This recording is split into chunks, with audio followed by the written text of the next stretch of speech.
Good evening from the Clark Athletic Center at the University of Massachusetts in Boston. I'm Jim Lara of the NewsHour on PBS, and I welcome you to the first of three 90-minute debates between the Democratic candidate for president, Vice President Al Gore, and the Republican candidate, Governor George W. Bush of Texas.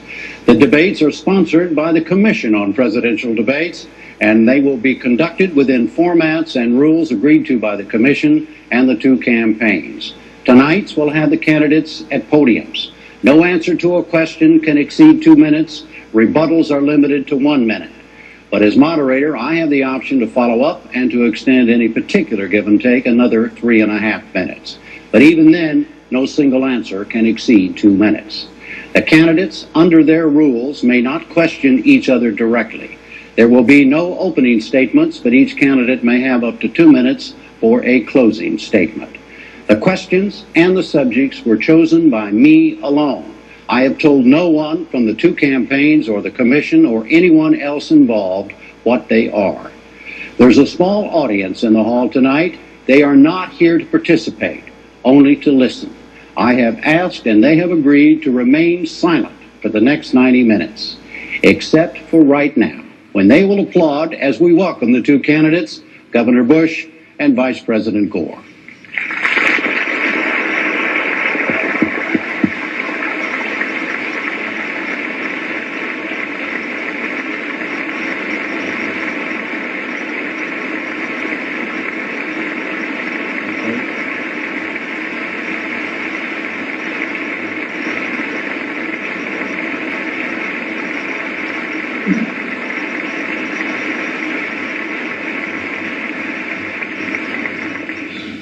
And now the first question, as determined by a flip of a coin, it goes to Vice President Gore.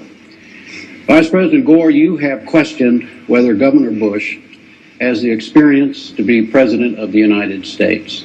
What exactly do you mean?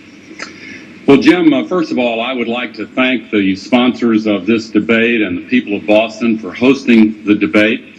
I'd like to thank Governor Bush for participating, and I'd like to say I'm happy to be here with Tipper and our family. I have actually not questioned Governor Bush's experience. I have questioned his proposals, and here's why. I think this is a very important moment for our country. We have achieved extraordinary prosperity, and in this election, America has to make an important choice. Will we use our prosperity to enrich not just the few, but all of our families? I believe we have to make the right and responsible choices. If I'm entrusted with the presidency, here are the choices that I will make. I'll balance the budget every year. I will pay down the national debt. I will put Medicare and Social Security in a lockbox and protect them. And I will cut taxes for middle-class families. I believe it's important to resist the temptation to squander our surplus. If we make the right choices, we can have a prosperity that endures and enriches all of our people. If I'm entrusted with the presidency, I will help parents and strengthen families. Because, you know, if we have prosperity that grows and grows, we still won't be successful unless we strengthen families by, for example, ensuring that children can always go to schools that are safe, by giving parents the tools to protect their children against cultural pollution. I will make sure that we invest in our country and our families. And I mean investing in education, healthcare, the environment, and middle-class tax cuts and retirement security. That's my agenda, and that's why I think that it's not just a question of experience. Governor Bush, 1 minute rebuttal. Well, we do come from different places. I come from West Texas. I've been a governor. The governor is the chief executive officer and learns how to set agendas. And I think you're going to find the difference reflected in our budgets. I want to take 1/2 of the surplus and dedicate it to Social Security, 1/4 of the surplus for important projects, and I want to send 1/4 of the surplus back to the people who pay the bills. I want everybody who pays taxes to have their tax rates cut. And that stands in contrast to my worthy opponent's plan, which will increase the size of government dramatically. His plan is 3 times larger than President Clinton's proposed plan 8 years ago. It's a plan that will have 200 new programs as well, or expanded programs. It'll create 20,000 new bureaucrats. In other words, it empowers Washington. And tonight you're going to hear that my passion and my vision is to empower Americans to be able to make decisions for themselves in their own lives. So I take it by your answer then, Mr. Vice President, that in your an interview recently with the New York Times, when you said that you questioned whether or not Vice President or Governor Bush was experienced enough to be president, you were talking about strictly policy differences. Yes, Jim. I said that his tax cut plan, for example, raises the question of whether it's the right choice for the country. And let me give you an example of what I mean. Under Governor Bush's tax cut proposal, he would spend more money on tax cuts for the wealthiest 1% than all of the new spending that he proposes for education, health care, prescription drugs, and national defense all combined. Now, I think those are the wrong priorities. Now, under my proposal, for every dollar that I propose in spending for things like education and health care, I will put another dollar into middle-class tax cuts. And for every dollar that I spend in those two categories, I'll put $2 toward paying down the national debt. I think it's very important to keep the debt going down and completely eliminate it. And I also think it's very important to go to the next stage of welfare reform. Our country has cut the welfare rolls in half. I've fought hard from my days in the Senate and as Vice President to cut the welfare rolls, and we've moved millions of people in America into good jobs. But it's now time for the next stage of welfare reform and include fathers and not only mothers.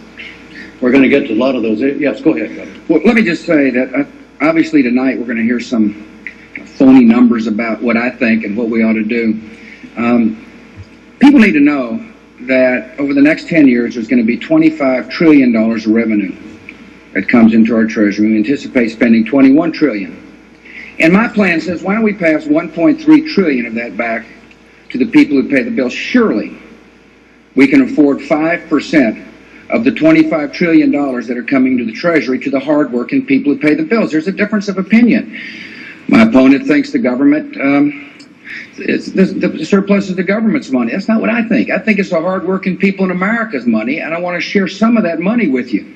So you've got more money to build and save and dream for your families. It's a difference of opinion. It's the difference between government making decisions for you and you getting more of your money to make decisions for yourself. Jim, so let me just follow up one quick question. When you hear Vice President Gore question your experience, do you read it the same way, that he's talking about policy differences only? Yes.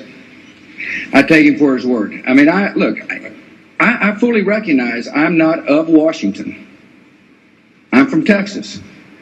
And he's got a lot of experience, but so do I. And I've been the chief executive officer of the second biggest state in the union. I've had a proud record of working with both Republicans and Democrats, which is what our nation needs.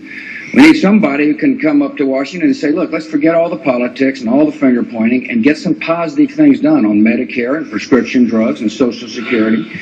And so I take him for his word. Jim, if I could just quick, and then we need to move on. Yes, sir. I know that the governor used the phrase phony numbers, but if you look at the plan and add the numbers up, these numbers are correct. He spends more money for tax cuts for the wealthiest 1% than all of his new spending proposals for health care, prescription drugs, education, and national defense all combined.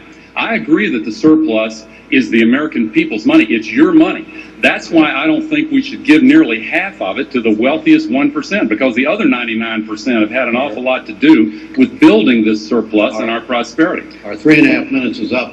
New question. I hope it's about wealthy people. Governor Bush, you have a question. This is a companion question to the question I asked Vice President Gore. You have questioned whether Vice President Gore has demonstrated the leadership qualities necessary to be President of the United States. What do you mean? Well, here's what I've said. Jim, I've said that 8 years ago they campaigned on prescription drugs for seniors. And 4 years ago they campaigned on getting prescription drugs for seniors. And now they're campaigning on getting prescription drugs for seniors. It seems like they can't get it done. Now, they may blame other folks, but it's time to get somebody in Washington who's going to work with both Republicans and Democrats to get some positive things done when it comes to our seniors. And so what I've said is there's been some missed opportunities. They've had a chance. They've had a chance to form consensus. I've got a plan on Medicare, for example, that's a two-stage plan that says we're going to have immediate help for seniors and what I call immediate helping hand, a $48 billion program. But I also want to say to seniors, if you're happy with Medicare the way it is, fine, you can stay in the program. But we're going to give you additional choices, just like they give federal employees in the Federal Employee Health Plan. Federal employees have got a variety of choices from which to choose, so should seniors.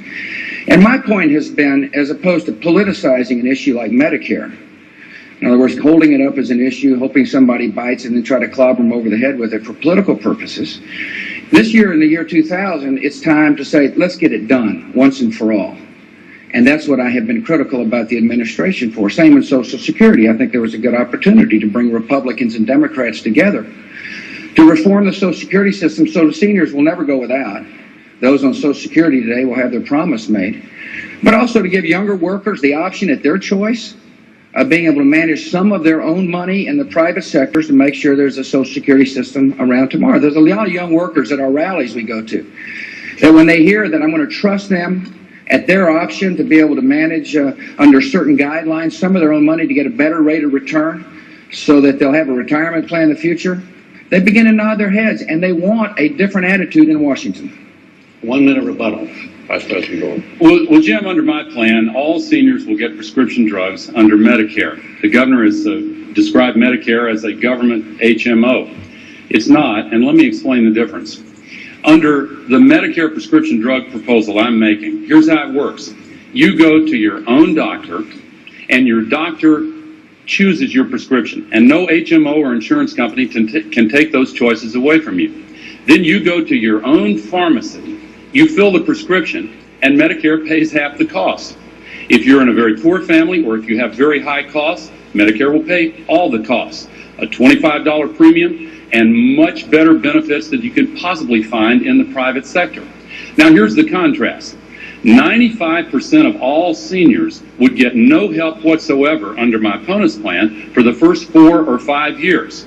Now, one thing I don't understand, Jim, is why is it that the wealthiest 1% get their tax cuts the first year, but 95% of seniors have to wait 4 to 5 years before they get a single penny? Keller? I guess my answer to that is the man's running on Medicare, trying to frighten people in the voting booth. That's just not the way I think, and that's just not my intentions, and it's not my plan. I want all seniors to have prescription drugs in Medicare. We need to reform Medicare. There's been an opportunity to do so, but this administration has failed to do it. And so seniors are going to have not only a Medicare plan where the poor seniors will have their prescription drugs paid for, but there will be a variety of options.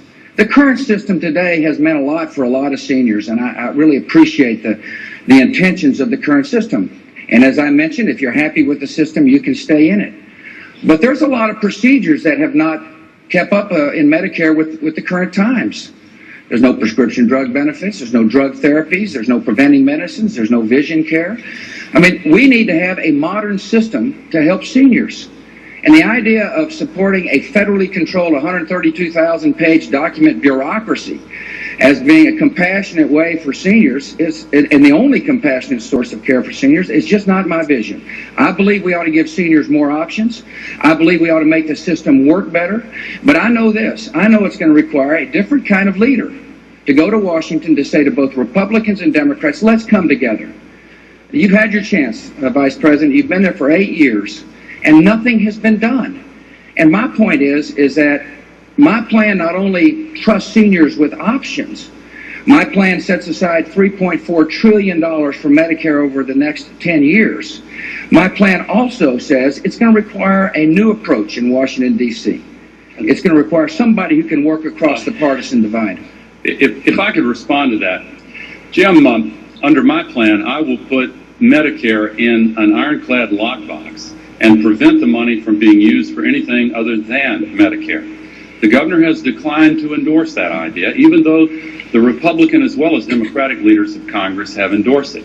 I'd be interested if he would this evening say that he would put Medicare in a lockbox. I don't think he will, because under his plan, if you work out the numbers, $100 billion comes out of Medicare just for the wealthiest 1% in the tax cut. Now, here is the difference. Some people who say the word reform actually mean cuts. Under the governor's plan, if you kept the same fee-for-service that you have now under Medicare, your premiums would go up by between 18 and 47%, and that's the study of the congressional plan that he's modeled his proposal on by the Medicare actuaries. Let me just give you one quick example. There's a man here tonight named George McKinney from Milwaukee. He's 70 years old. He has high blood pressure. His wife has heart trouble. They have income of $25,000 a year. They cannot pay for their prescription drugs, and so they're some of the ones that go to Canada regularly in order to get their prescription drugs. Under my plan, half of their costs would be paid right away. Under Governor Bush's plan, they would get not one penny for 4 to 5 years, and then they would be forced to go into an HMO or to an insurance company and ask them for coverage, but there'd be no limit on the premiums or the deductibles or any of the terms and conditions. I cannot let this go by, the old-style Washington politics. If we're going to scare you in the voting booth. Under my plan, the man gets immediate help with prescription drugs. It's called immediate helping hand. Instead of squabbling and finger pointing, he gets immediate help. Let me say something. And I understand. Excuse me, Jim, our 3.5 minutes is up, but we'll finish. Can I make one other point? Wait a minute. They get $25,000 a year income. That makes them ineligible. Look, this is a man, he's got great numbers. He talks about numbers. I'm beginning to think not only did he invent the internet, but he invented the calculator.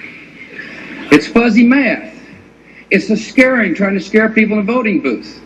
Under my tax plan that he continues to criticize, I set a third. No, the federal government should take no more than a third of anybody's check. But I also dropped the bottom rate from 15% to 10%. Because by far the vast majority of the help goes to people at the bottom end of the economic ladder. If you're a family of 4 in Massachusetts making $50,000, you get a 50% cut in the federal income taxes you pay. It's from $4,000 to about $2,000. Now the difference in our plans is I want that $2,000 to go to you. All right, and the vice president would like to be spending the $2,000 on your behalf. One quick thing. Gentlemen, these are your rules. I'm doing my best. We're way over the 3.5. I have no problems with it, but do you want to have a quick response and we'll move on? We're already almost 5 minutes on this. Yeah, right? I mean, it's just clear. You can go to the website and look.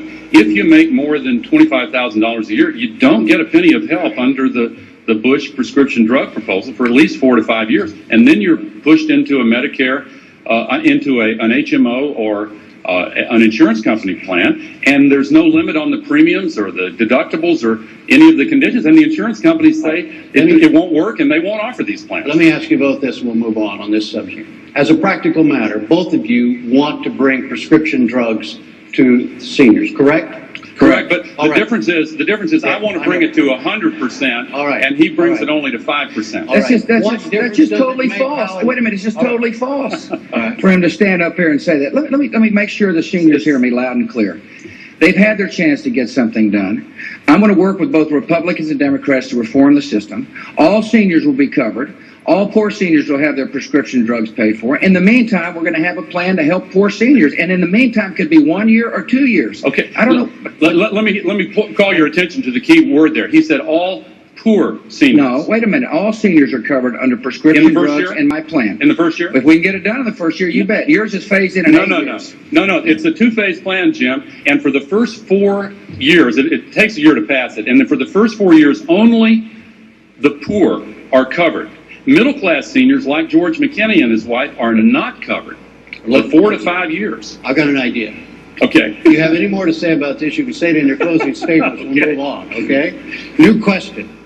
Vice President Gore, how would you contrast your approach to preventing future oil price and supply problems like we have now to the approach of Governor Bush? Excellent question, and here's the simple difference. my plan has not only a short-term component, but also a long-term component. And it focuses not only on increasing the supply, which I think we have to do, but also on working on the consumption side. Now, in the short term, we have to free ourselves from the domination of the big oil companies that have the ability to manipulate the price, from OPEC when they want to raise the price. And in the long term, we have to give new incentives for the development of domestic resources like deep gas in the Western Gulf, like stripper wells for oil, but also renewable sources of energy and domestic sources that are cleaner and better. And I'm proposing a plan that will give tax credits and tax incentives for the rapid development of new kinds of cars and trucks and buses and factories and boilers and furnaces that don't have as much pollution, that don't burn as much energy, and that help us get out on the cutting edge of the new technologies that will create millions of new jobs, because when we sell these new products here, we'll then be able to sell them overseas, and there's a ravenous demand for them overseas. Now, another big difference is Governor Bush is proposing to open up some of our most precious environmental treasures, like the Arctic National Wildlife Refuge, to the big oil companies to go in and start producing oil there. I think that is the wrong choice. It would only give us a few months' worth of oil, and the oil wouldn't start flowing for many years into the future. And I don't think it's a fair price to pay to destroy precious parts of America's environment. We have to bet on the future and move beyond the current technologies to have a whole new generation of more efficient, cleaner energy technologies. Governor Bush, 1 minute. Well, it's an issue I know a lot about. I was a small oil person for a while in West Texas. This is an administration that's had no plan.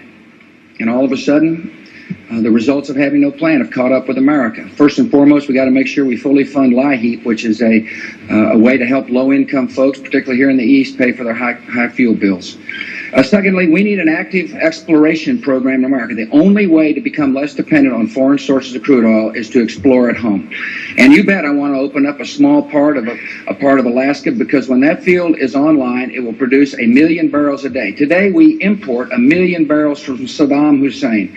I would rather that 1 million come from our own hemisphere, our own country, as opposed from Saddam Hussein. I want to build more pipelines to move natural gas throughout this hemisphere. I want to develop the coal resources in America and have clean coal technologies. We've got abundant supplies of energy here in America, and we better get after it and better start exploring it. Otherwise, we're going to be in deep trouble in the future because of our dependency upon foreign sources of crude. So, if somebody is watching tonight, listening to what the two of you just said, is it fair to say, okay, the differences between Vice President Gore and George W. Bush, Governor Bush, are the following? You are for doing something on the consumption end. You're for doing something on the production and drilling. Let me clarify. I'm for doing something both on the supply side and production side and on the consumption side. And let me say that I found one thing in Governor Bush's answer that we certainly agree on, and that's the low-income heating assistance program, and I commend you for supporting that.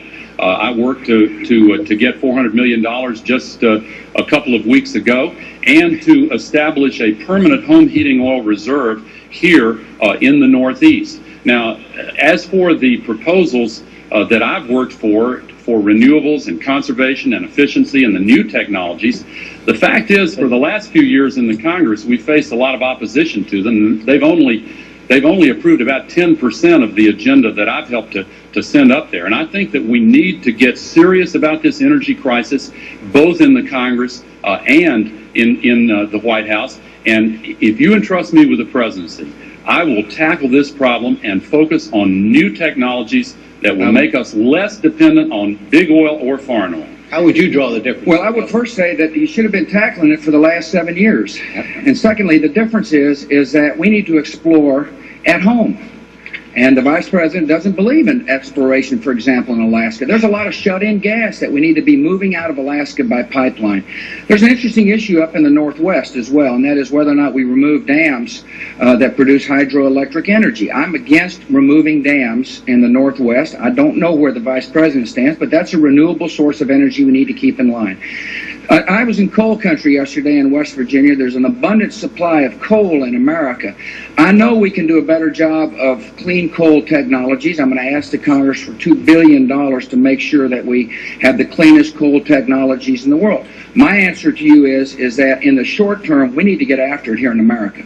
We need to explore our resources and we need to develop our reservoirs of domestic production. We also need to have a hemispheric energy policy where Canada and Mexico and the United States come together. I brought this up recently with Vicente Fox, who's the newly elected president. He's a man I know from Mexico, and I talked about how best to be able to expedite the exploration of natural gas in Mexico and transport it up to the United States so we become less dependent on foreign sources of crude oil.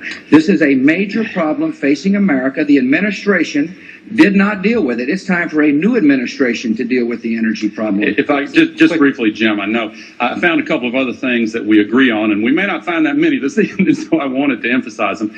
I strongly support new investments in clean coal technology. I made a proposal 3 months ago on this. And also domestic exploration, yes, but not in the environmental treasures of our country. We don't have to do that. That's the wrong choice. I know the oil companies have been itching to do that, but it is not the right thing for the future. No, it's the right thing for the consumers. Less dependency upon foreign sources of crude is good for consumers, and we can do so in an environmentally friendly way. Well, can I have the last word on this? New question. Of course. Okay, New go ahead. question, new subject. All right. Governor Bush, if elected president, would you try to overturn the FDA's approval last week of the abortion pill RU-486? I don't think a president can do that. I was disappointed in the ruling because I think abortions ought to be more rare in America. And I'm worried that that pill will create more abortion, will cause more people to have abortions. This is a very important topic, and it's a very sensitive topic because a lot of good people disagree on the issue. I think what the next president ought to do is to promote a culture of life in America, is the life of the elderly and life of those living all across the country, life of the unborn. As a matter of fact, I think a noble goal for this country is that every child, born and unborn, ought to be protected in law and welcomed into life. But I know we got to change a lot of minds before we get there in America. What I do believe is we can find good common ground on issues like parental notification or parental consent. And I know we need to ban partial birth abortions. This is a place where my opponent and I have strong disagreements. I believe banning partial birth abortion would be a positive step toward reducing the number of abortions in America. This is an issue that's going to require a new attitude. We've been battling over abortion for a long period of time. Surely this nation can come together to promote the value of life. Surely we can fight off these laws that will encourage doctors to allow doctors to take the lives of our seniors. Surely we can work together to create a culture of life so some of these youngsters who feel like they can take a neighbor's life with a gun will understand that that's not the way America is meant to be. And surely we can find common ground to reduce the number of abortions in America. As to the drug itself, I mentioned I was disappointed. I hope the FDA took its time to make sure that American women will be safe who use this drug. Vice President Gore? Well, Jim, the FDA took 12 years, and I do support that decision. They determined it was medically safe for the women who use that drug. Now, this is indeed a very important issue. First of all, on the issue of partial birth or so-called late-term abortion, I would sign a law banning that procedure, provided that doctors have the ability to save a woman's life or to act if her health is severely at risk. And that's not the main issue. The main issue is whether or not the Roe v. Wade decision is going to be overturned. I support a woman's right to choose. My opponent does not. It is important because the next president is going to appoint 3, maybe even 4 justices of the Supreme Court. And Governor Bush has declared to the anti-choice groups that he will appoint justices in the mold of Scalia and Clarence Thomas, who are known for being the most vigorous opponents of a woman's right to choose. Here's the difference. He trusts the government to order a woman to do what it thinks she ought to do. I trust women to make the decisions that affect their lives, their destinies, and their bodies. And I think a woman's right to choose ought to be protected and defended. Governor, we'll go to the Supreme Court question in a moment, but make sure I understand your position on RU 486. If you're elected president, will you not through appointments to the FDA? You won't support legislation to overturn this? I don't think a president can unilaterally overturn it. I think the FDA's made its decision. But it means you wouldn't through appointments to the FDA and ask them to reappraise I think once the decision's made, it's been made. Now, unless it's proven to be unsafe to women. Well, Jim, the question you asked, if I heard you correctly, was would he support legislation to overturn it? And if I heard the statement day before yesterday, you said he said he would order his FDA appointee to review the decision. And now that sounds to me a little bit different. And I just think that we ought to support the decision. I said I would make sure that women would be safe who use the drug. All right, on the Supreme Court question, should a voter assume, you're pro-life, you just stated your position. Should a voter assume that all judicial appointments you make to the Supreme Court or any other court, federal court, will also be pro-life? Voters should assume that I have no litmus test on that issue or any other issue. But the voters will know I'll put competent judges on the bench, people who will strictly interpret the Constitution and will not use the bench to write social policy. And that's going to be a big difference between my opponent and me. I believe that the judges ought not to take the place of the legislative branch of government, that they're appointed for life, and that they ought to look at the Constitution as sacred. They shouldn't misuse their bench. I don't believe in liberal activist judges. I believe in strict constructionists, and those are the kind of judges I will appoint. I've named 4 Supreme Court judges in the state of Texas, and I would ask the people to check out their qualifications, their deliberations. They're good, solid men and women who have made good, sound judgments on behalf of the people of Texas. What kind of appointment should they expect from you? Both of us use similar language to reach an exactly opposite outcome. I don't favor litmus tests, but I know that there are ways to assess how a potential justice interprets the Constitution. And in my view, the Constitution ought to be interpreted as a document that grows with our country and our history. And I believe, for example, that there is a right of privacy in the 4th Amendment. And when the phrase strict constructionist is used, and when the names of Scalia and Thomas are used as benchmarks for who would be appointed, those are code words, and nobody should mistake this for saying that the governor would appoint people who would overturn Roe v. Wade. I mean, it's very clear to me, and I would appoint people who have a philosophy that I think would make it quite likely that they would uphold Roe v. Wade. Is the Vice President right? Is that a code word for overturning Roe v. Wade? Sounds like the Vice President's not very right many times tonight. I've just told you the criterion of which I'll appoint judges. I've had a record of appointing judges in the state of Texas. That's what a governor gets to do. A governor gets to name Supreme Court judges, and I've given him. He also reads all kinds of things into my tax plan, into my Medicare plan, and I just want the viewers out there to listen to what I have to say about it. That's a yes. Reverse the question. What code phrases should we read by what you said about what kind of people you will appoint to the U.S. It would be very likely that they'd uphold Roe v. Wade, but I do believe it's wrong to use a litmus test. But if you look at the history of a lower court judge's rulings, you can get a pretty good idea of how they're going to interpret questions. Now, a lot of questions are of first impression, and these questions that have been seen many times come up in a new context, and so. But, this is a very important issue because a lot of young women in this country take this right for granted, and it could be lost. It is on the ballot in this election. Make no mistake about it. I'll tell you what kind of judges he'll put on there. He'll put liberal activist judges who will use their bench to subvert the legislature. That's what he'll do. That's not right. New subject, new question. Vice President Gore, if President Milosevic of Yugoslavia refuses to accept the election results and leave office, what action, if any, should the United States take to get him out of there? Well, Milosevic has lost the election. His opponent, Kostunica, has won the election. It's overwhelming. Milosevic's government refuses to release the vote count. There's now a general strike going on. They're demonstrating. I think we should support the people of Serbia and the Yugoslavia, as they call Serbia plus Montenegro, and put pressure in every way possible to recognize the lawful outcome of the election. The people of Serbia have acted very bravely in kicking this guy out of office. Now he is trying to not release the votes and then go straight to a so-called runoff election without even announcing the results of the first vote. Now, we've made it clear, along with our allies, that when Milosevic leaves, then Serbia will be able to have a more normal relationship with the rest of the world. That is a very strong incentive that we have given them to do the right thing. Bear in mind also, Milosevic has been indicted as a war criminal, and he should be held accountable for his actions.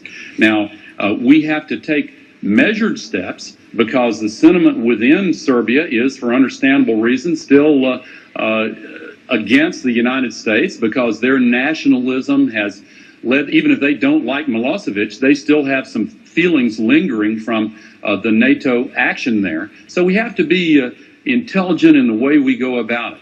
But make no mistake about it, we should do everything we can to see that the will of the Serbian people expressed in this extraordinary election is done. And I hope that he'll be out of office very shortly. Governor Bush, 1 minute. Well, I'm pleased with the results of the election, as the Vice President is. It's time for the man to go. And it means that the United States must have a strong diplomatic hand with our friends in NATO. That's why it's important to make sure our alliances are as strong as they possibly can be to keep the pressure on Mr. Milosevic. But this will be an interesting moment for the Russians to step up and lead as well. It'll be a wonderful time for the President of Russia to step into the Balkans and convince Mr. Milosevic it's in his best interest and his country's best interest to leave office. The Russians have got a lot of sway in that part of the world, and we'd like to see them use that sway to encourage democracy to take hold. And so it's an encouraging election. It's time for the man to leave. But what if he doesn't leave, Mr. Bush? What if all the things, all the diplomatic efforts, all the pressure from all over the world, and he still doesn't go? Is this the kind of thing, to be specific, that you as president would consider the use of U.S. military force to get him gone? In this particular situation, no. Bear in mind that we have a lot of sanctions in force against Serbia right now. And the people of Serbia know that they can escape all those sanctions if this guy is turned out of power. Now, I understand what the governor has said about asking the Russians to be involved, and under some circumstances that might be a good idea. But being as they have not yet been willing to recognize Kostunica as the lawful winner of the election, I'm not sure that it's right for us to invite the president of Russia to mediate this dispute there, because we might not like the result that comes out of that. They currently favor going forward with a runoff election.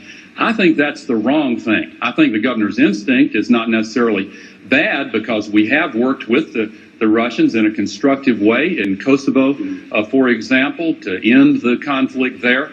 But I think we need to be very careful in the present situation before we invite the Russians to play the lead role in mediating. Well, obviously, we wouldn't use the Russians if they didn't agree with our answer, Mr. Vice President. Well, they don't. But let me say this to you. I wouldn't use force. I wouldn't use force. You wouldn't use force? No. Why not? Because it's not in our national interest to use force in this case. I would keep pressure. I would use diplomacy. There's a difference between what the president did, who I supported, in Kosovo, and this. And it's up to the people in this region to figure out how to take control of their country. New question. How would you go about, as president, deciding when it was in the national interest to use U.S. force, generally? Well, if it's in our vital national interests, and that means whether or not our territory is threatened, our people could be harmed, whether or not our alliances, our defense alliances are threatened, whether or not our friends in the Middle East are threatened, that would be a time to seriously consider the use of force. Secondly, whether or not the mission was clear, whether or not it was a clear understanding as to what the mission would be. Thirdly, whether or not we were prepared and trained to win, whether or not our forces were of high morale and high standing and well equipped. And finally, whether or not there was an exit strategy. I would take the use of force very seriously. I would be guarded in my approach. I don't think we can be all things to all people in the world. I think we got to be very careful when we commit our troops. The Vice President and I have a disagreement about the use of troops. He believes in nation building. I would be very careful about using our troops as nation builders. I believe the role of the military is to fight and win war and therefore prevent war from happening in the first place. And so I take my responsibility seriously. And it starts with making sure we rebuild our military power. Morale in today's military is too low. We're having trouble meeting recruiting goals. We met the goals this year, but in the previous years we have not met recruiting goals. Some of our troops are not well equipped. I believe we're overextended in too many places. And therefore I want to rebuild the military power. It starts with $1 billion pay raise for the men and women who wear the uniform, $1 billion more than the president recently signed into law. It's to make sure our troops are well housed and well equipped, bonus plans to keep some of our high skilled folks in the services, and a commander-in-chief who clearly sets the mission. And the mission is to fight and win war and therefore prevent war from happening in the first place. Vice President Gore, 1 minute. Let me tell you what I'll do. First of all, I want to make it clear, our military is the strongest, best trained, best equipped, best led fighting force in the world and in the history of the world. Nobody should have any doubt about that, least of all our adversaries or potential adversaries. If you entrust me with the presidency, I will do whatever is necessary in order to make sure our forces stay the strongest in the world. In fact, in my 10-year budget proposal, I have set aside more than twice as much for this purpose as Governor Bush has in his proposal. Now, I think we should be reluctant to get involved in some place in a foreign country. But if our national security is at stake, if we have allies, if we've tried every other course, if we're sure military action will succeed, and if the costs are proportionate to the benefits, we should get involved. Now, just because we don't want to get involved everywhere doesn't mean we should back off anywhere it comes up. And I disagree with the proposal that maybe only when oil supplies are at stake then our national security is at risk. I think that there are situations like in Bosnia or Kosovo where there's a genocide where our national security is at stake there. Governor. I agree that our military is the strongest in the world today. That's not the question. The question is, it will be the strongest in years to come. And the warning signs are real. Everywhere I go around the campaign trail, I see people moms and dads whose son or daughter may wear the uniform, and they tell me about how discouraged their son or daughter may be. If recent poll was taken amongst 1,000 enlisted personnel, as well as officers, over half of whom are going to leave the service when their time of enlistment is up. The captains are leaving the service. There is a problem, and it's going to require a new commander-in-chief to rebuild the military power. The other day, I was honored to be flanked by Colin Powell and General Norman Schwarzkopf, who stood by my side and agreed with me. They said we can, even though we're the strongest military, that if we don't do something quickly, if we don't have a clearer vision of the military, if we don't stop extending our troops all around the world in nation-building missions, then we're going to have a serious problem coming down the road, and I'm going to prevent that. I'm going to rebuild our military power. It's one of the major priorities of my administration. Vice President Gore, how should the voters go about deciding which one of you is better suited to make the kinds of decisions we've been doing, whether it's Milosevic or whether it's whatever, in the military and foreign policy area? Well, they should look at our proposals and look at us as people and make up their own minds. When I was a young man, I volunteered for the Army. I served my country in Vietnam. My father was a senator who strongly opposed the Vietnam War. I went to college in this great city, and most of my peers felt against the war as I did. But I went anyway, because I knew if I didn't, somebody else in the small town of Carthage, Tennessee, would have to go in my place. I served for 8 years in the House of Representatives, and I served on the Intelligence Committee, specialized in looking at arms control. I served for 8 years in the United States Senate and served on the Armed Services Committee. For the last 8 years, I've served on the National Security Council. And when the conflict came up in Bosnia, I saw a genocide in the heart of Europe with the most violent war on the continent of Europe since World War II. Look, that's where World War I started, in the Balkans. My uncle was a victim of poison gas there. Millions of Americans saw the results of that conflict. We have to be willing to make good, sound judgments. And incidentally, I know the value of making sure our troops have the latest technology. The governor's proposed skipping the next generation of weapons. I think that's a big mistake, because I think we have to stay at the cutting edge. Governor, how would you advise the voters to make the decision on this issue? I think you got to look at how one has handled responsibility in office. Whether or not, it's the same in domestic policy as well, Jim, whether or not you've got the capacity to convince people to follow. Whether or not one makes decisions based upon sound principles, or whether or not you rely upon polls and focus groups on how to decide what the course of action is. We've got too much polling and focus groups going on in Washington today. We need decisions made on sound principles. I've been the governor of a big state. I think one of the hallmarks of my relationship in Austin, Texas is that I've had the capacity to work with both Republicans and Democrats.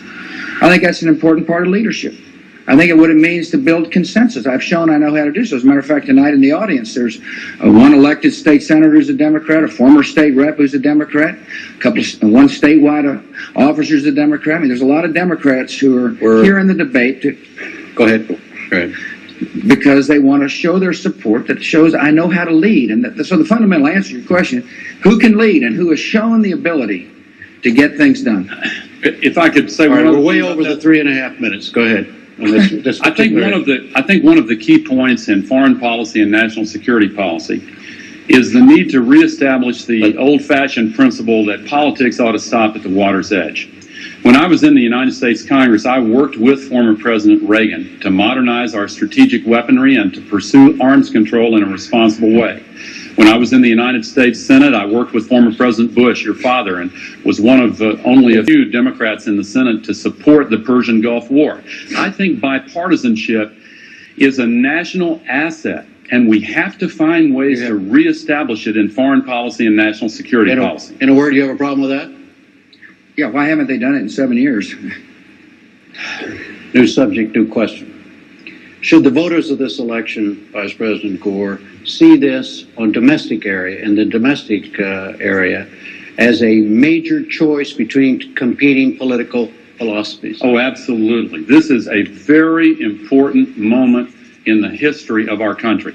Look, we've got the biggest surpluses in all of American history.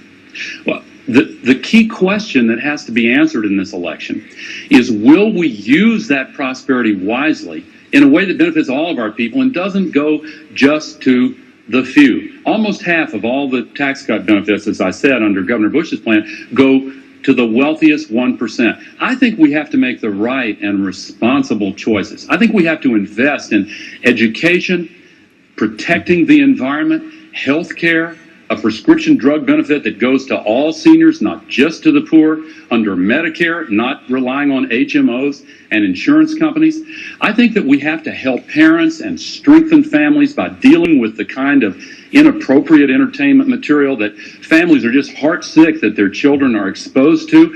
I think we have got to have welfare reform taken to the next stage. I think that we have got to balance the budget every single year, pay down the national debt, and in fact, under my proposal, the national debt will be completely eliminated by the year 2012. I think we need to put Medicare and Social Security in a lockbox. The governor will not put Medicare in a lockbox. I don't think it should be used as a piggy bank for other programs. I think it needs to be moved out of the budget and protected. I'll veto anything that takes money out of Social Security or Medicare for anything other than Social Security or Medicare. Now, the priorities are just very different. I'll give you a couple of examples. For every new dollar that I propose for spending on health care, Governor Bush spends $3 for a tax cut for the wealthiest 1%.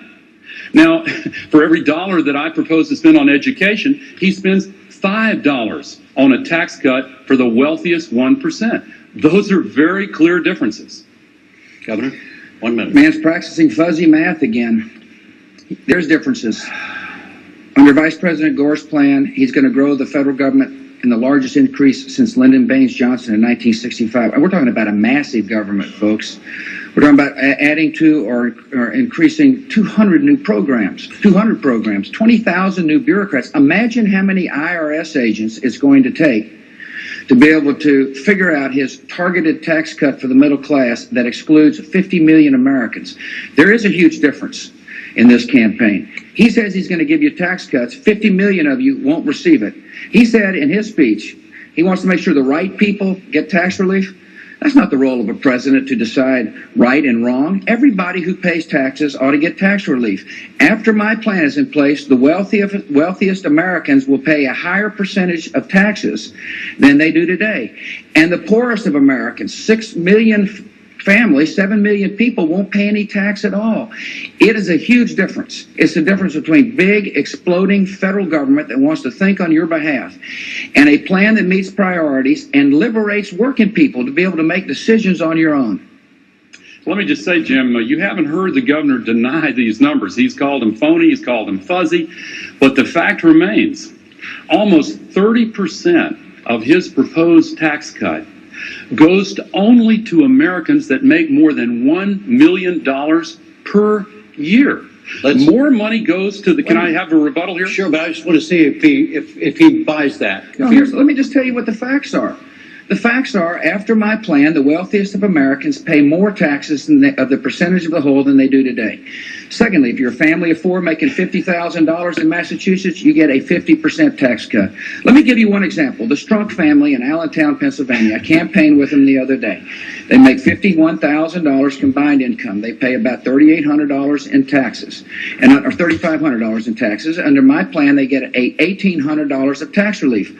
Under Vice President Gore's plan, they get $145 of tax relief. Now, you tell me who stands on the side of the rich. You ask the Strunks. You ask the Strunks. If I could get my whose plan, it makes more sense. And there's a difference of opinion. He would rather spend the Strunks $1,800, and I would rather the Strunks spend your own money. You see it that way, Vice President? No, I don't, and I'm not going to go to calling names on his facts. I'm just going to tell you what the real facts are. The analysis that he's talking about leaves out more than half of the tax cuts that I have proposed.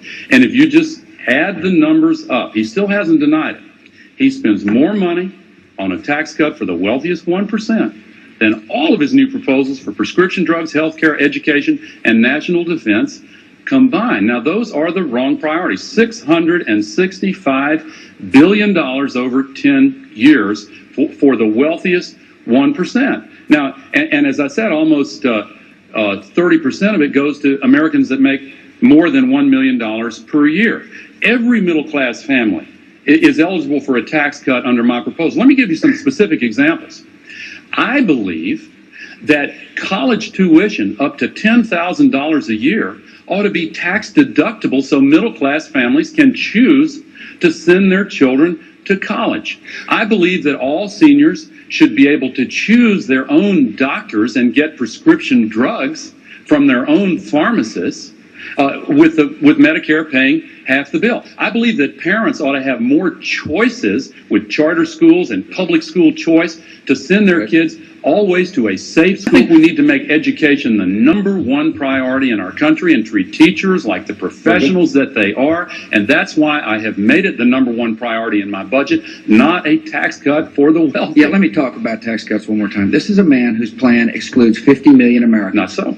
He doesn't believe that, well, take, for example, the marriage penalty. If you itemize your tax return, you get no marriage penalty relief. He picks and chooses.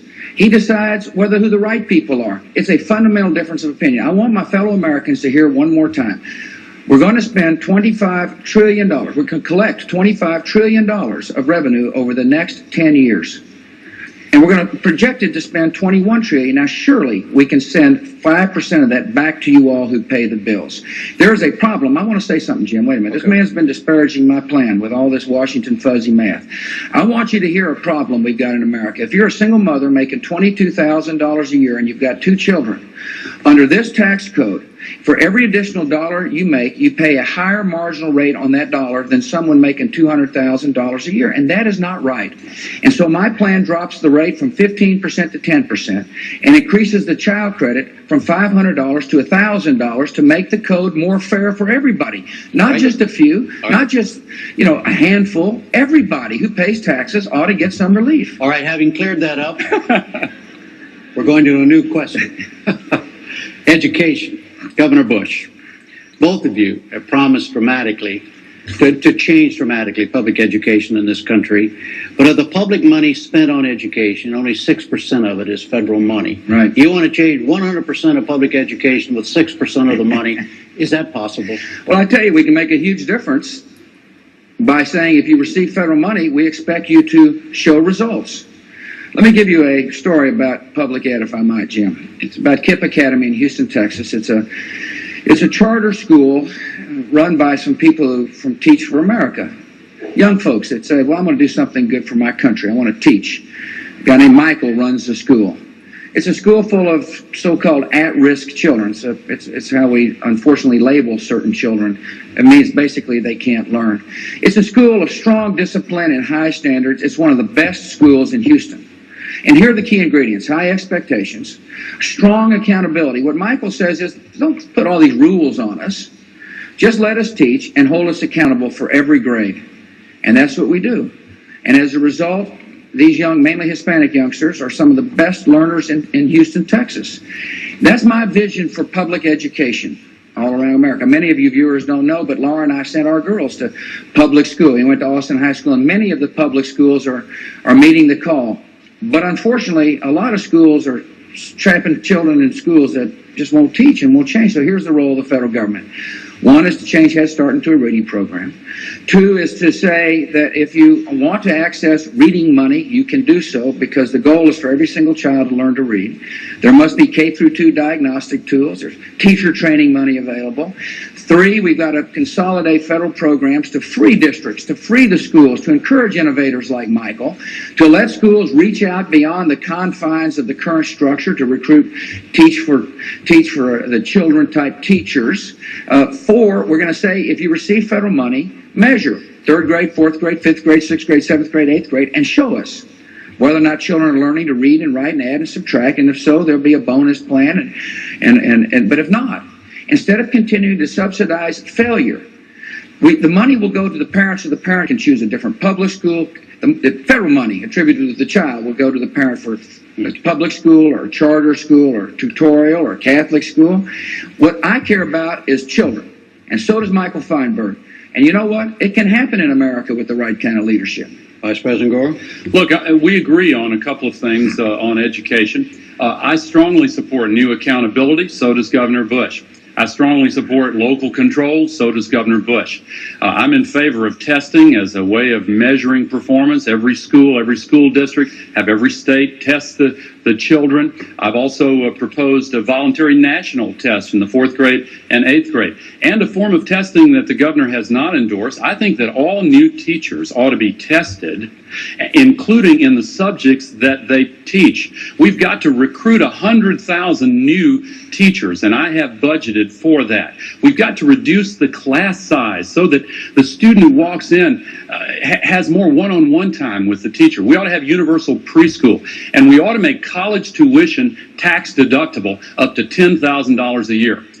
I'd like to tell you a quick story. I got a letter today as I left Sarasota, Florida. I'm here with a group of 13 people from around the country who helped me prepare, and we had a great time. But 2 days ago, we ate lunch at a restaurant, and the guy who served us lunch got me a letter today.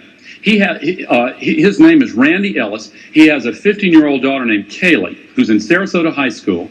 Her science class was supposed to be for 24 students. She is the 36th student in that classroom. Sent me a picture of her in the classroom. They can't squeeze another desk in for her, so she has to stand during class. I want the federal government, consistent with local control and new accountability, to make improvement of our schools the #1 priority, so Kaylee will have a desk and can sit down in a classroom where she can learn. All right. So having heard the two of you, voters have just heard the two of you, what's the difference? What's the choice between the two of you on education? Well, the first is, the difference is, there is no new accountability measures in Vice President Gore's plan. He says he's for voluntary testing. You can't have voluntary testing. You must have mandatory testing. You must say that if you receive money, you must show us whether or not children are learning to read and write and add and subtract. That's the difference. You may claim you've got mandatory testing, but you don't, Mr. Vice President. And that is a huge difference. Testing is the cornerstone of reform. You know how I know? Because it's the cornerstone of reform in the state of Texas. Republicans and Democrats came together and asked the question, what can we do to make our public education the best in the country? And we've done a long way working together to do so. And the cornerstone is to have strong accountability in return for money and in return for flexibility. We're going to ask you to show us whether or not, and we ask to post the results on the internet. We encourage parents to take a look at the comparative results of schools. We've got a strong charter school movement that I signed the legislation to get started in the state of Texas. I believe if we find poor children trapped in schools that won't teach, we need to free the parents. I think we need to expand education savings accounts. It's something Vice presidential running mate supports. No, there's big differences of opinion. He won't support freeing local districts from the strings of federal money. All right. How do you see the differences? Well, first of all, I do have mandatory testing. I think the governor may not have heard what I said clearly. The voluntary national test is in addition to the mandatory testing that we require of states, all schools, all school districts, students themselves, and required teacher testing, which goes a step farther than Governor Bush has been willing to go. Here are a couple of differences, though, Jim. Governor Bush is in favor of vouchers, which take taxpayer money away from public schools and give them to private schools that are not accountable for how the money is used and don't have to take all applicants. Now, private schools play a great role in our society. All of our children have gone to both public schools and private schools. But I don't think private schools should have a right to take taxpayer money away from public schools at a time when Kaylee Ellis is standing in that classroom. Let me give you another example. I went to a school in Dade County, Florida, where the facilities are so overcrowded, the children have to eat lunch in shifts, with the first shift for lunch starting at 9:30 in the morning. Look, this is a funding crisis all around the country. There are fewer parents of school-age children in the vote as a percentage of the voting population, and there's the largest generation of students ever. We're in an information age when learning is more important than ever. 90% of our kids go to public schools. We have to make it the #1 priority, modernize our schools, reduce the class size, recruit new teachers, give every child a chance to learn with one-on-one time in a quality, high-quality, safe school. If it's a failing school, shut it down and reopen it under a new principal with a turnaround team of specialists, the way Governor Jim Hunt does in North Carolina. Here's another difference. The governor, if it's a failing school, would leave the children in that failing school for 3 years and then give a little bit of money to the parents, a down payment on a down payment for private school tuition, and pretend that that would be enough for them to go out and go to a private school. It's an illusion. Well, wait a minute. 30 seconds, Governor. Okay. Okay. Yeah. First of all, most good governance is at the state level. See, here's the mentality. I'm going to make the state do this. I'm going to make the state do that. All I'm saying is if you spend money, show us results, and test every year, which you do not do, Mr. Vice President. You do not test every year. You can say you do in the cameras, but you don't, unless you've changed your plan here on the stage. Secondly, and you need to test every year, because that's where you determine whether or not children are progressing to excellence. Secondly, one of the things that we've got to be careful about in politics is throwing money at a system that has not yet been reformed. More money is needed, and I spend more money. But step one is to make sure we reform the system, to have the system in place that leaves no child behind, to stop this business about asking, gosh, how old are you? If you're 10, we're going to put you here. If we're 12, we'll put you here. And start asking the question, what do you know? And if you don't know what you're supposed to know, we'll make sure you do early before it is too late. New question. We've been talking about a lot of specific issues. It's often said that in the final analysis, about 90% of being the President of the United States is dealing with the unexpected, not with issues that came up in the campaign. Vice President Gore, can you point to a decision, an action you have taken that illustrates your ability to handle the unexpected, the crisis under fire, etc.? When the action in Kosovo was dragging on and we were searching for a solution to the problem, our country had defeated the adversary on the battlefield without a single American life being lost in combat, but the dictator Milosevic was hanging on. I invited the former Prime Minister of Russia to my house and took a risk in asking him to get personally involved, along with the head of Finland, to go to Belgrade and to take a set of proposals from the United States that would constitute basically a surrender by Serbia, but it was a calculated risk that paid off. Now, I could probably give you some other examples of decisions over the last 24 years. I have been in public service for 24 years, Jim, and throughout all that time, the people I have fought for have been the middle-class families, and I have been willing to stand up to powerful interests like the big insurance companies, the drug companies, the HMOs, the oil companies. They have good people, and they play constructive roles sometimes, but sometimes they get too much power. I cast my lot with the people, even when it means that you have to stand up to some powerful interests who are trying to turn the policies and the laws to their advantage. That's you can see it in this campaign. The big drug companies support Governor Bush's prescription drug proposal. They oppose mine because they don't want to get Medicare involved because they're afraid that Medicare will negotiate lower prices for seniors who currently pay the highest prices of all. Governor Bush? Well, I've been standing up to big Hollywood, big trial lawyers. What was the question? It was about emergencies, wasn't it? Well, it was about, well, yeah, okay. As governor, one of the things you have to deal with is catastrophe. I can remember the fires that swept Parker County, Texas. I remember the floods that swept our state. I remember going down to Del Rio, Texas, and I've got to pay the administration a compliment. James Lee Witt of FEMA has done a really good job of working with governors during times of crisis. But that's the time when you're tested not only, it's time to test your mettle. It's the time to test your heart when you see people whose lives have been turned upside down. It broke my heart to go to the flood scene in Del Rio where a fellow and his family just got completely uprooted. The only thing I knew to do was to get aid as quickly as possible, which we did with state and federal help, and to put my arms around the man and his family and cry with him. But that's what governors do. Governors are oftentimes found on the front line of catastrophic situations. Good question. There can be all kinds of crises, Governor. Question for you. There could be a crisis, for instance, in the financial area. Yeah.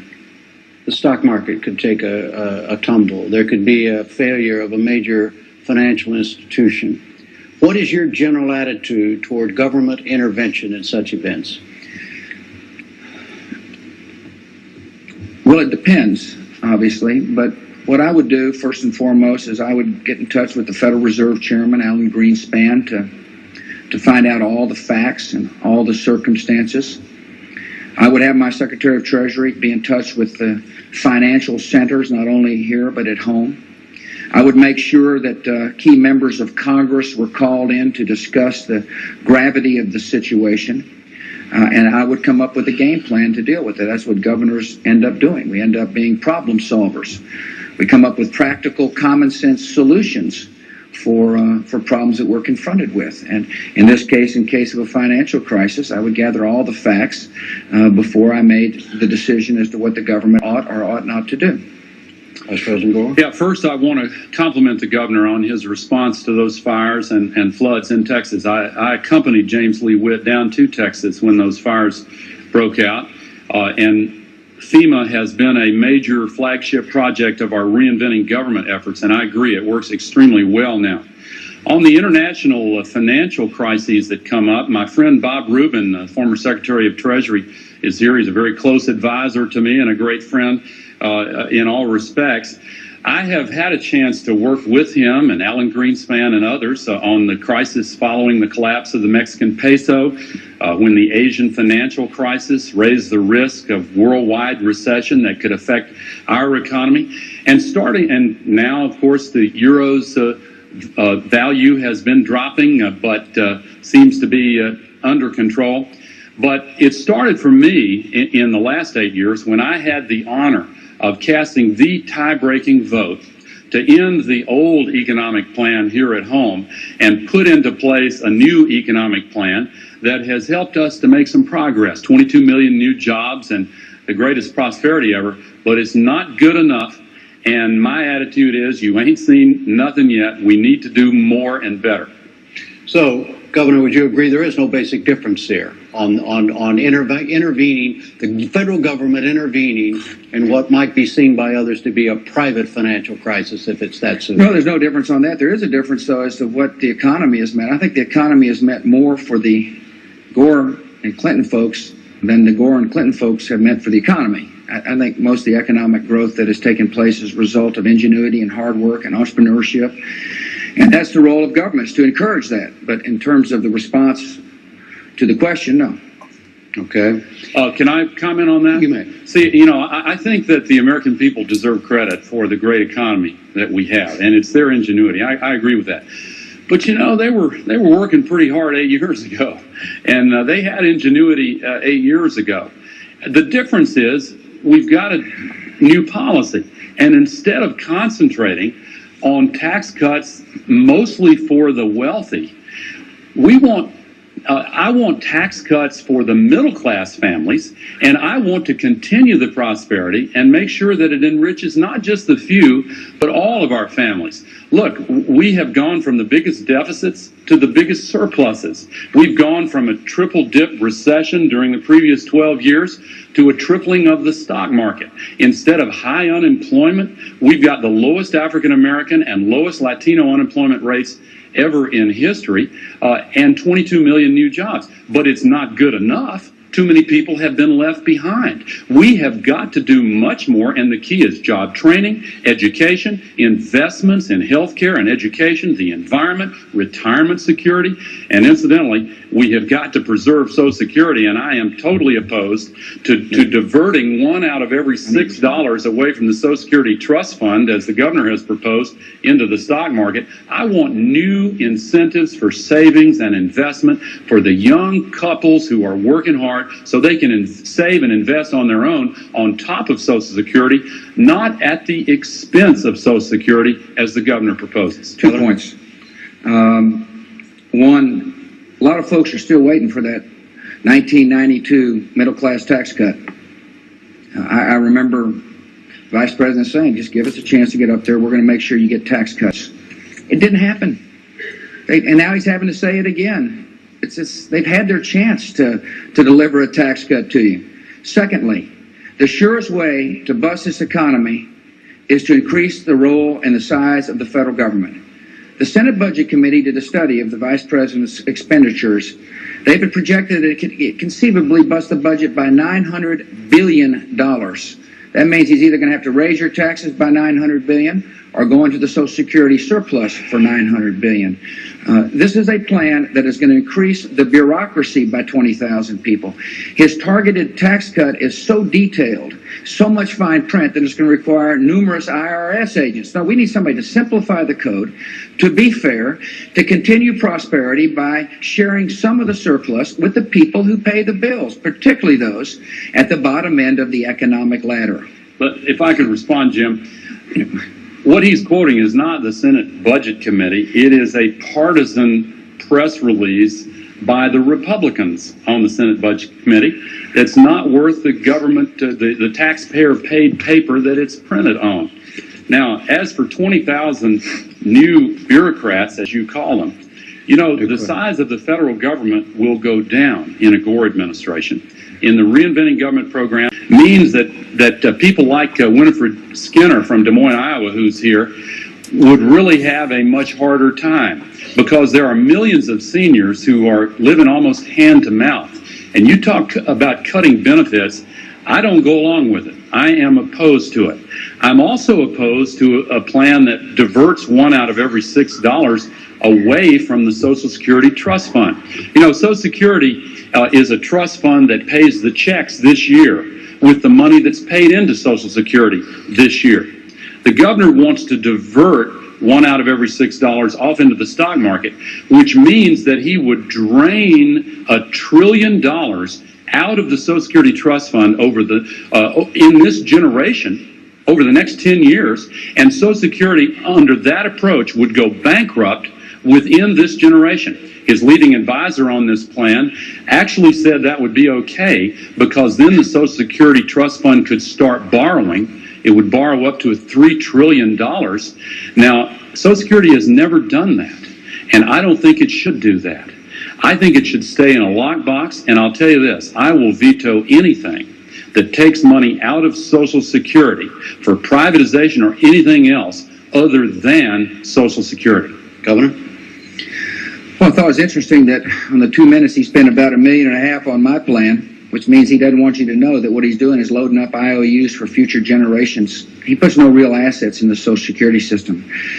The revenues exceed the expenses in Social Security to the year 2015, which means all retirees are going to get the promises made. So for those of you who he wants to scare into the voting booth to vote for him, hear me loud and clear. A promise made will be a promise kept.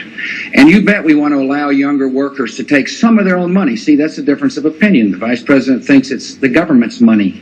The payroll taxes are your money. You ought to put it in prudent, safe investments so that $1 trillion over the next 10 years grows to be $3 trillion. The money stays within the Social Security system. It's a part of the Social Security system. He keeps claiming it's going to be out of Social Security. It's your money. It's a part of your retirement benefits. It's a fundamental difference between what we believe. I want you to have your own asset that you can call your own. I want you to have an asset that you can pass on from one generation to the next. I want to get a better rate of return for your own money than the paltry 2% that the current Social Security Trust gets today. So Mr. Greenspan missed an opportunity to say there's a third way, and that is to get a better rate of return on the Social Security monies coming into the trust. There's $2.3 trillion of surplus that we can use to make sure younger workers have a Social Security plan in the future, if we're smart, if we trust workers, and if we understand the power of the compounding rate of interest. Here's the difference. I give a new incentive for younger workers to save their own money and invest their own money, but not at the expense of Social Security, on top of Social Security.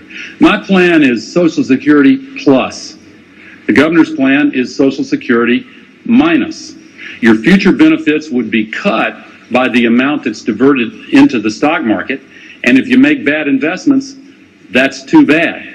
But even before then, the problem hits, because the money contributed to Social Security this year is an entitlement. That's how it works. And the money is used to pay the benefits for seniors this year. If you cut the amount going in, $1 out of every $6, then you have to cut the value of each check by $1 out of every $6, unless you come up with the money from somewhere else.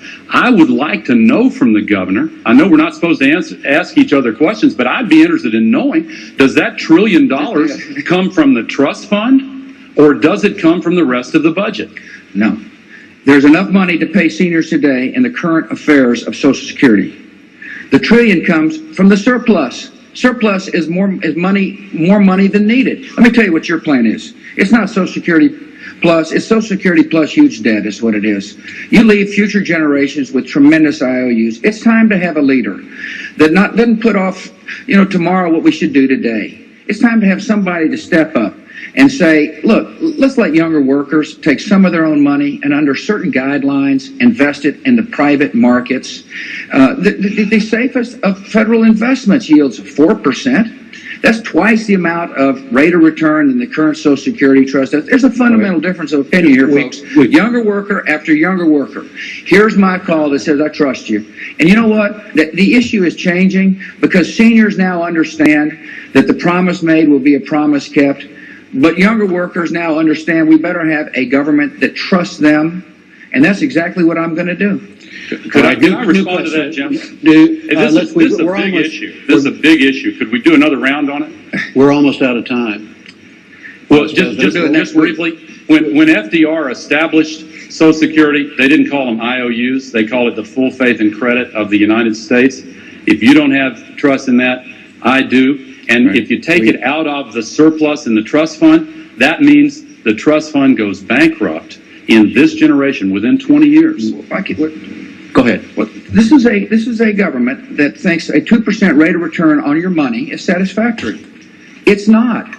This is a government that says younger workers can't possibly have their own asset. We need to think differently about the issue. We need to make sure our seniors get the promise made. But I want to tell you, if we don't trust younger workers to manage some of their own money with the Social Security surplus and to grow from $1 trillion to $3 trillion, it's going to be impossible to bridge the gap without what Mr. Gore's plan will do, causing huge payroll taxes or major benefit reductions. New question. Yes, sir. Governor Bush, are there issues of character that distinguish you from Vice President Gore? Well, man loves his wife, and I appreciate that a lot, and I love mine. And the man loves his family a lot, and I appreciate that because I love my family. I think the thing that discouraged me about the vice president was uttering those famous words, no controlling legal authority. I felt like that there needed to be a better sense of responsibility of what was going on in the White House. I believe they've moved that sign, the buck stops here from the Oval Office desk to the buck stops here on the Lincoln bedroom, and that's not good for the country. It's not right. We need to have a new look about how we conduct ourselves in office. There's a huge trust. I see it all the time when people come up to me and say, I don't want you to let me down again. And we can do better than the past administration has done. It's time for a fresh start. It's time for a new look. It's time for a fresh start after a season of cynicism. And so I don't know the man well, but I've been disappointed about how he and his administration has conducted the fundraising affairs. You know, going to a Buddhist temple and then claiming it wasn't a fundraiser is just not my view of responsibility. Vice President Gore? Well, I think we ought to attack our country's problems, not attack each other. I want to spend my time making this country even better than it is, not trying to make you out to be a bad person. You may want to focus on scandals. I want to focus on results. As I said a couple of months ago, I stand here as my own man, and I want you to see me for who I really am. Tipper and I have been married for 30 years. We became grandparents a year and a half ago. We've got 4 children. I have devoted 24 years of my life to public service, and I've said this before and I'll say it again. If you entrust me with the presidency, I may not be the most exciting politician, but I will work hard for you every day. I will fight for middle-class families and working men and women, and I will never let you down. So, Governor, what are you saying when you mention the fundraising scandals or the fundraising charges that involved Vice President Gore? What are you saying that the voters should take from that that's relevant to this election? I think they ought to factor it in when they make their decision in the voting booth. Who can do a better job? Pardon me? In what way? Well, I think that people need to be held responsible for the actions they take in life.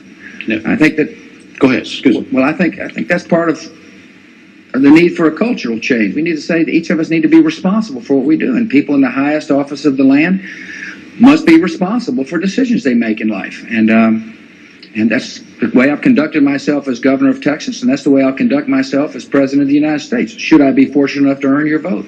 Are you saying all of this is irrelevant, Vice President Gore, to this election? I think the American people should take into account who we are as individuals, what our experience is, what our positions on the issues are, what our proposals are. I am asking you again to see me for who I really am. I'm offering you my own vision, my own experience, my own proposals. And incidentally, one of them is this. This current campaign financing system has not reflected credit on anybody in either party. And that's one of the reasons I've said before, and I'll pledge here tonight. if I'm president, the very first bill that Joe Lieberman and I will send to the United States Congress is the McCain-Feingold Campaign Finance Reform Bill.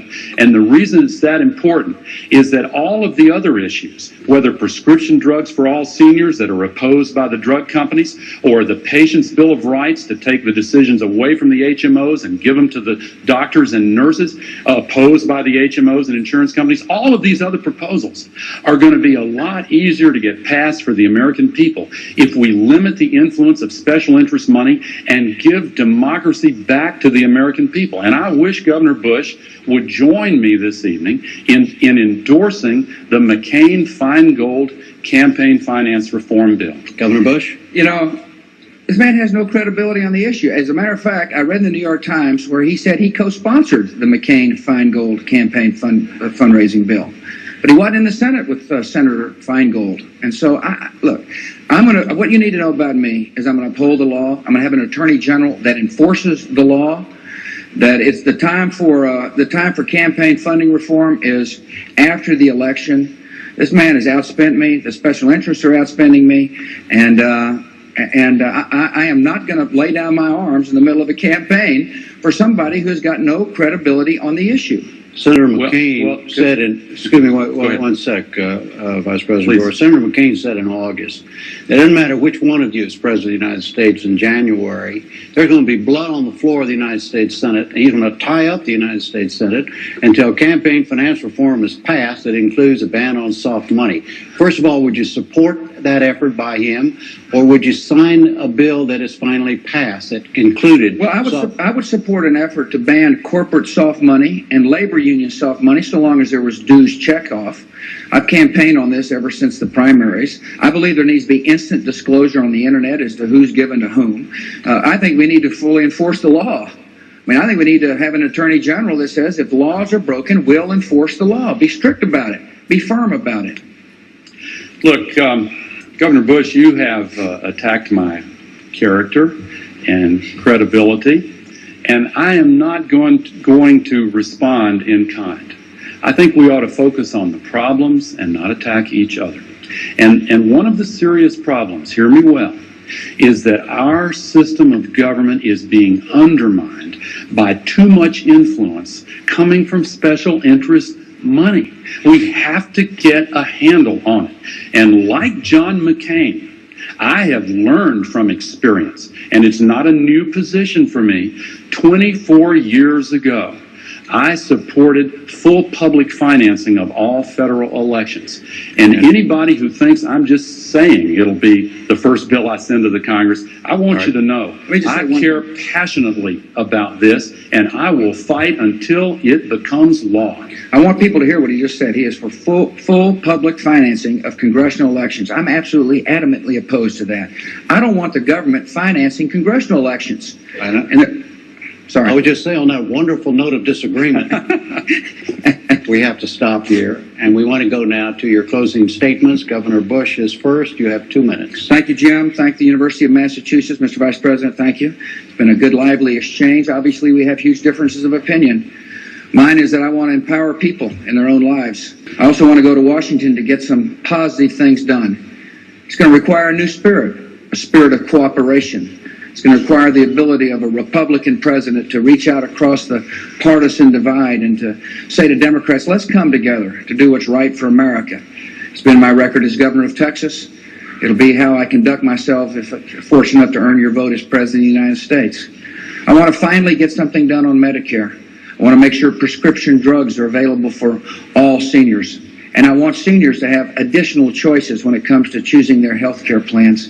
I want to finally get something done on Social Security. I want to make sure that seniors have the promise made will be a promise kept, but I want younger workers to be able to manage some of their own money, some of their own payroll taxes in the private sector under certain guidelines to get a better rate of return on your own money.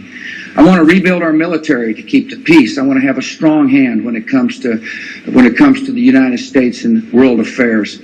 I don't want to try to put our troops in all places at all times. I don't want to be the world's policeman. I want to be the world's peacemaker by having a military of high morale and a military that's well equipped. I want to have anti-ballistic missile systems to protect ourselves and our allies from a rogue nation that may try to hold us hostage or blackmail a friend. I also want to make sure our education system fulfills its hope and promise. I've got a strong record of working with Democrats and Republicans in Texas to make sure no child is left behind.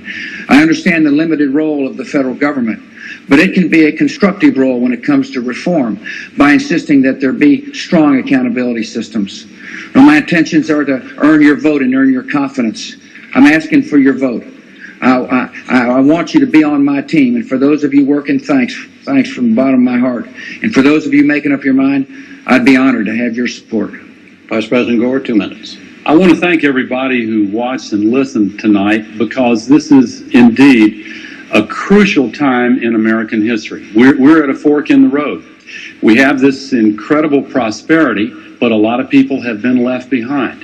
And we have a very important decision to make.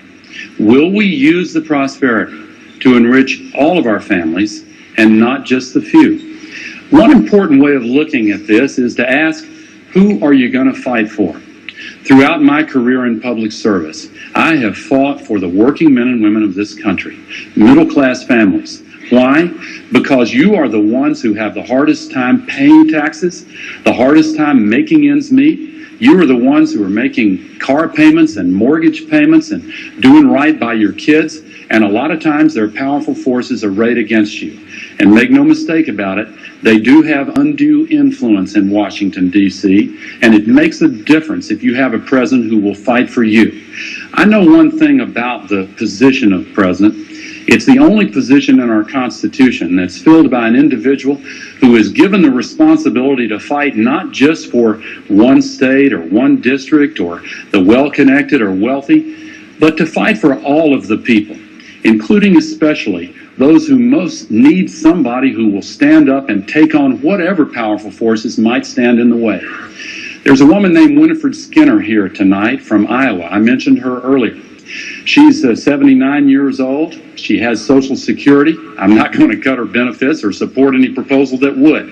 She gets a small pension, but in order to pay for her prescription drug benefits, she has to go out 7 days a week, several hours a day, picking up cans. She came all the way from Iowa in a Winnebago with her poodle in order to attend here tonight. And I want to tell her, I am going to fight for a prescription drug benefit for all seniors, and I'm going to fight for the people of this country for a prosperity that benefits all. And we will continue this dialogue next week on October the 11th at Wake Forest University in Winston-Salem, North Carolina. The format then will be more informal, more conversational, with the two candidates seated at a table with me. The third will be October 17th at Washington University in St. Louis, and that will follow a town hall type format. Also ahead, the day after tomorrow, on October 5th, there's the 90-minute debate between the Democratic candidate for Vice President, Senator Joe Lieberman, and the Republican candidate, former Secretary of Defense Dick Cheney. It will be held at Center College in Danville, Kentucky. The moderator will be Bernard Shaw of CNN. Thank you, Governor Bush, Vice President Gore. See you next week. And for now, from Boston, I'm Jim Lara. Thank you and good night.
And good evening from the Mahaffey Theater at the Progress Energy Center here in St. Petersburg, Florida. Welcome to the Republican YouTube debate.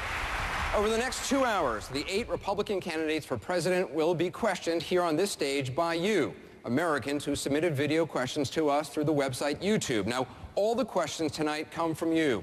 We received about 5,000 of them, and that's 2,000 more than we got from the Democrats just a couple months ago. Well,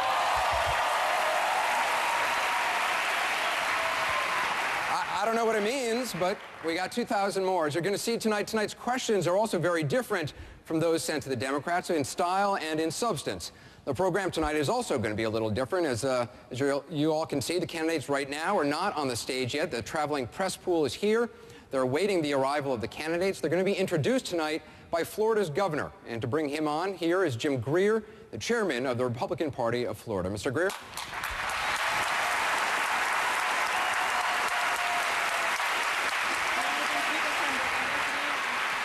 To tonight's presidential debate, co-sponsored by the Republican Party of Florida.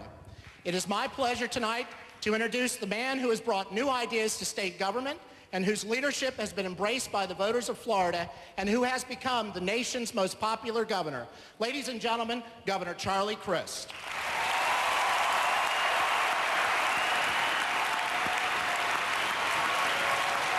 Thank you.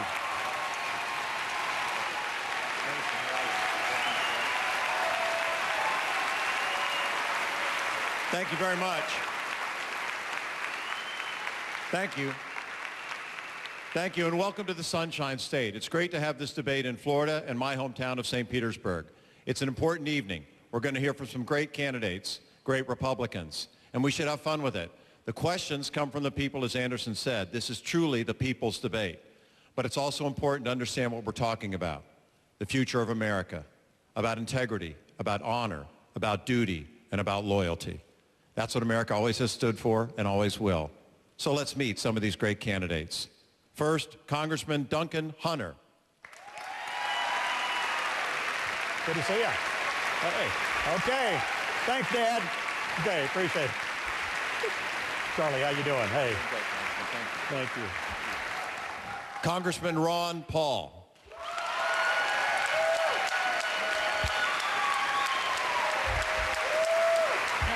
How are you? Thank you very much. Senator John McCain.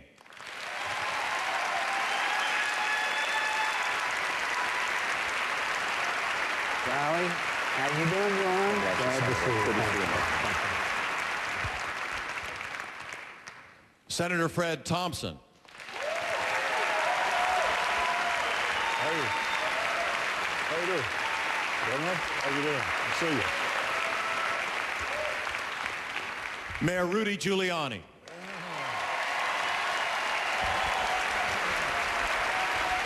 How are you, Charlie? Doing great. Good to see you. Thank you. Governor Mitt Romney.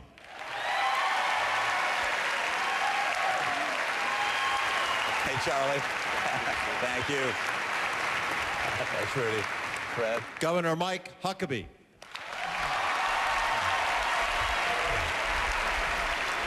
Good to see you, Charlie. Good to see you. Thank you. Yes, sir, it is. Much more. And Congressman Tom Cantrado. Governor, it's a pleasure to be here, sir. Thank you very much. Okay.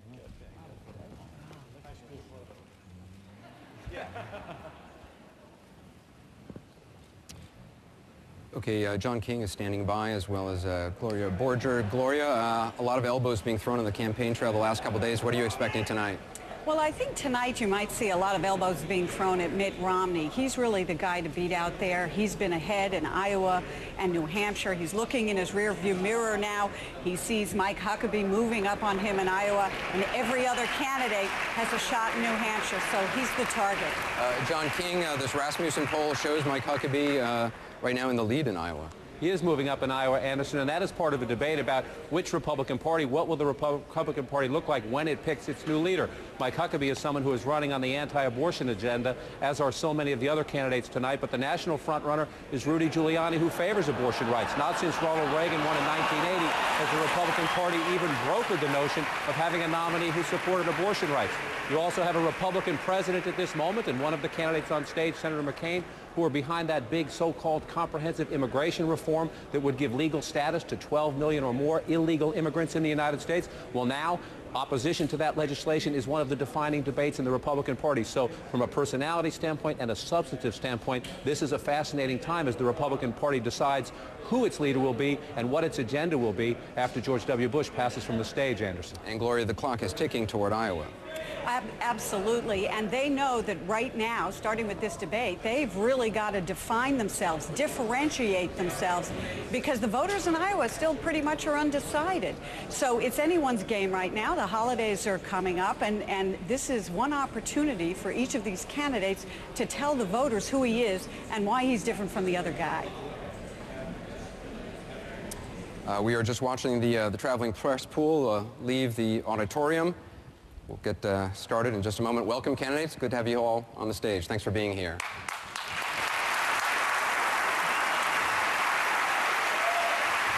Now, as there was last time with the Democratic candidates, there's been some concern among the campaigns about what kind of questions are going to be asked tonight. With 5,000 questions to choose from, we certainly had a lot of options. Take a look. Our question is for all the candidates. Many groups try to organize submissions. Will Dick Armey's question be seen tonight? I will put that together as a YouTube flick. And this is a question for Mitt Romney. How about the much maligned snowman? Will he rear his frozen head here in sunny St. Pete?